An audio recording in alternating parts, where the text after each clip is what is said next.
All right, coaches, let's talk about leading and stealing, okay? First thing we have to teach is the rhythm of how this should happen, okay? There's an order to this stuff. Kids get on base. Base running usually looks very easy when you watch it done in the major leagues, but things are happening fast. We need to make sure the kids are picking up their signs, getting their leads, getting their secondary leads, and doing it all within the rhythm of the game, okay? So, I'm feeling good about myself. I just hit a little base knock out into the outfield. I'm at first base. I am on the base.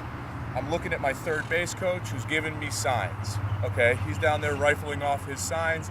9 times out of 10, nothing's on. But we still need to go through the process. When the pitcher gets on the pitching rubber, I can take my lead. I take what's called a maximum lead, okay? And if we have any questions about what a maximum lead is, you can have your kids lay down. I'm not going to do it right now because I don't want to get this sweatshirt all dirty, all right? I lay down. I extend my arm to the back corner of the bag. I stand up right where my feet are, and I take one more step.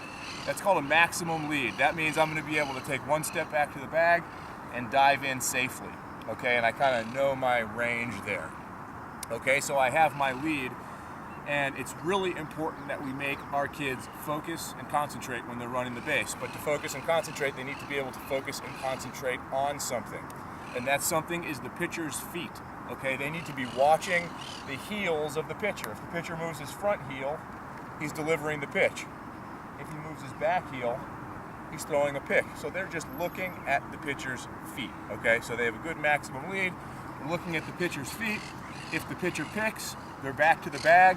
If the pitcher delivers the pitch, they get what's called a secondary lead. Okay, they shuffle off the base. They take 2 shuffles, and they should be landing on this right leg as the ball's entering the hitting zone. If the ball's in play and they have to take off, great, they're in a good position to run. If it's not put in play and they need to get back, good. They're in a good position to push off and get back to the base and start the process over again, okay? So that's lead, maximum lead, and secondary lead. Same thing applies when a steal is on, okay? I have my maximum lead, nothing's changed. I'm looking at the pitcher's feet, and all I'm doing is as soon as that front heel leaves the ground, boom, I'm gone. Some kids have a tendency of doing this. They do the Flintstones feet. They stand up and they move in place a little bit before they take off running, okay?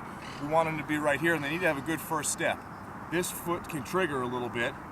We don't want it coming up, but it can turn and plant, and the next thing they do is cross over and go, okay? We just want to make sure they're staying low and covering some ground before they actually hit their maximum stride, okay? So there's a lot of stuff to talk about when we talk about base running. There's different things that apply at second base, at third base. Really, most importantly, is that they're making the right decisions when they're making reads off the bat according to the score, number of outs, and the defensive position.